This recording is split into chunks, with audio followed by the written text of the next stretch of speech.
கர்த்தருடைய பரிசுத்த நாமம் மகிமைப்படுவதாக. மத்தேயு எழுதின சுவிசேஷம் 5ஆம் அதிகாரம் 1-11 வரைக்கும்.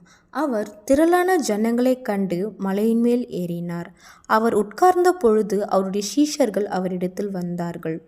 அப்பொழுது அவர் தமது வாயைத் திறந்து அவர்களுக்கு உபதேசித்து சொன்னது என்னவென்றால், ஆவியிலே எளிமை உள்ளவர்கள் பாக்கியவான்கள், பரலோக ராஜ்யம் அவர்களுடையது.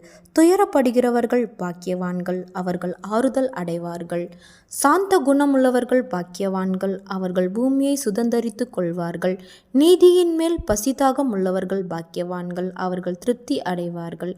இரக்கமுள்ளவர்கள் பாக்கியவான்கள், அவர்கள் இரக்கம் பெறுவார்கள். இருதயத்தில் சுத்தமுள்ளவர்கள் பாக்கியவான்கள், அவர்கள் தேவனை தரிசிப்பார்கள். சமாதானம் பண்ணுகிறவர்கள் பாக்கியவான்கள், அவர்கள் தேவனுடைய புத்திரர் எனப்படுவார்கள். நீதி நிமித்தம் துன்பப்படுகிறவர்கள் பாக்கியவான்கள், பரலோக ராஜ்யம் அவர்களுடையது. என் நிமித்தம் உங்களை நிந்தித்து துன்பப்படுத்தி பலவித தீமையான மொழிகளையும் உங்கள் பேரில் பொய்யாய் சொல்லுவார்கள், ஆனால் பாக்கியவான்களாய் இருப்பீர்கள். ஆமேன்.